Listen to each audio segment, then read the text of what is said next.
Jujur saya prihatin dengan banyaknya perusahaan di luar sana, tentunya bukan kita-kita ya, yang masih sembarangan dalam mengangkat komisaris. Contohnya bikin perusahaan RUPS, salah satu ya udahlah kamu saya tunjuk sebagai komisaris. Dan karena yang ditunjuk merasa ya komisarisnya cuma ngawas-ngawasin doang, gak ada resikonya, oke, diambil aja. Mitos bahwa komisaris hanya mengawasi dan tidak bertanggung jawab terhadap apa yang terjadi di dalam PT merupakan suatu bentuk salah kaprah yang kalau sampai perusahaan diteruskan dengan skema seperti demikian, maka saya nggak kaget kalau suatu hari tiba-tiba dapat nomor kita, telepon, dan dirundung masalah. Nah, sebenarnya apa esensi dan tanggung jawab dari komisaris tersebut?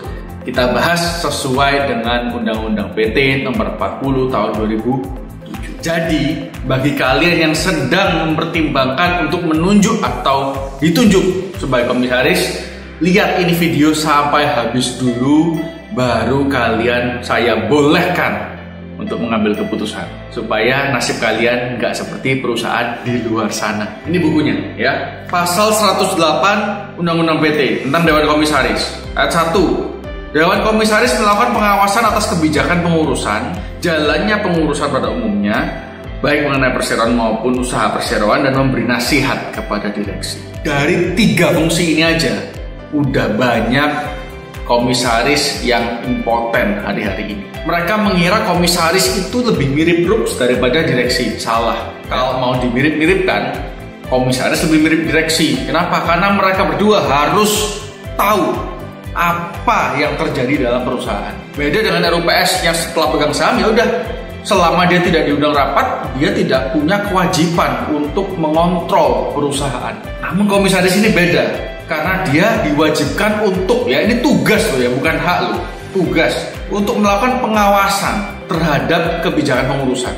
Dalam perusahaan, sehari-hari pasti banyak hal yang terjadi. Direksi ngambil keputusan inilah, ngambil pinjaman lah, memberikan pinjaman, ya, bayar mundur terhadap klien-klien dan segala macam.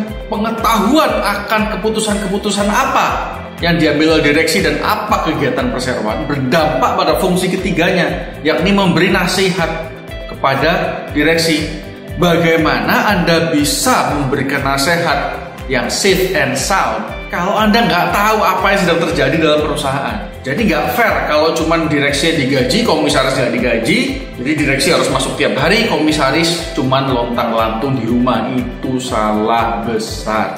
Nah, kenapa Pak konsep ini sebegitu penting? Karena ini berkaitan ya. Undang-undang itu mengatur secara sistematis. Dia satu pasal dengan yang lainnya itu saling berkaitan. Contohnya nih, ada di pasal 114 ayat 2 diulang lagi. Setiap anggota Dewan Komisaris wajib dengan itikat baik, kehati-hatian dan bertanggung jawab dalam menjalankan tugas pengawasan sebagaimana dimaksud dengan pasal 108 ayat 1 yang tadi ya. Jadi diulang lagi.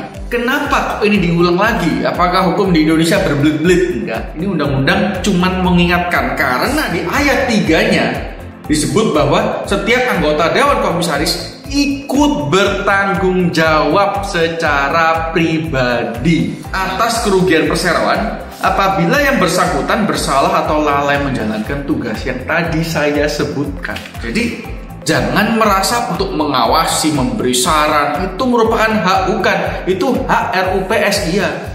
Tapi sebagai komisaris Anda punya kewajiban. Kenapa kok beda? Karena komisaris itu diangkat oleh RUPS dan juga digaji nih 113. Digaji, ada honorarium, tunjangan. Lebih mirip ke direksi daripada ke RUPS. Karena Anda sama dengan direksi, diangkat dan digaji oleh RUPS. Jadi yang namanya mengawasi dan memberi nasihat itu bukan hak, tapi berubah menjadi kewajiban. Bahkan komisaris itu punya wewenang untuk menggantikan posisi direksi untuk sementara waktu selama ditetapkan oleh RUPS demikian. Jadi komisaris ini nggak boleh sering bolos ya, harus aktif mengawasi. Hal ini juga dipertegas dalam pasal 115 nih. Dalam hal terjadi kepailitan karena kesalahan atau kelalaian Dewan Komisaris dalam melakukan pengawasan terhadap pengurusan yang dilaksanakan oleh direksi. Jadi direksi salah, komisaris ikutan salah nih. Kalau direksi salah, kenapa kamu ngambil kebijakan demikian? Direksi bisa bilang lah, komisaris ACC tidak memberikan nasihat sebaliknya.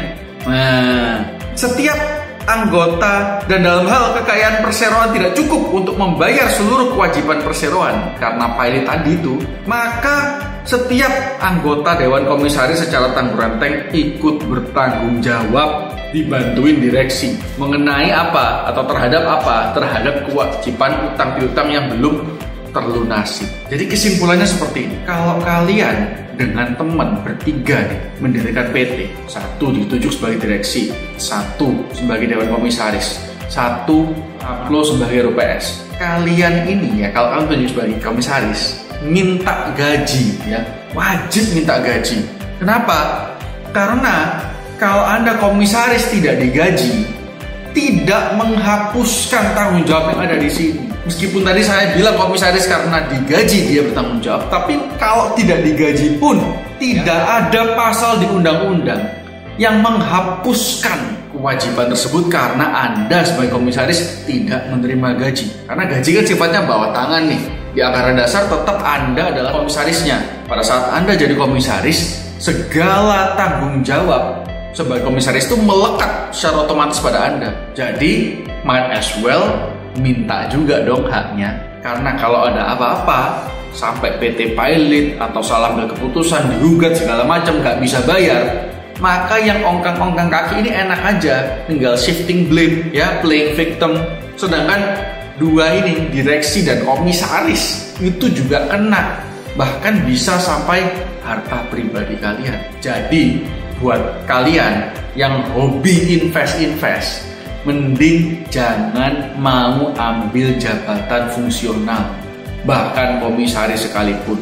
Udah nyantai lah jadi pemegang saham, itu paling enak. Sedangkan bagi kalian yang cuman punya satu perusahaan mau fokus gedein ini, maka jadilah komisaris yang poten, yang menjalankan kewajibannya dengan baik, yang mengawasi jalannya PT, mengawasi keputusan direksi supaya PT ini bisa besar, bisa sukses, nggak pilot. Dan kalian juga jangan lupa belajar hukum ya, karena gimana komisaris mau menasihati direksi kalau dia batasan tanggung jawab direksi aja nggak paham ya. Ini contekannya ada di pasal 92 sampai habis Undang-Undang PT.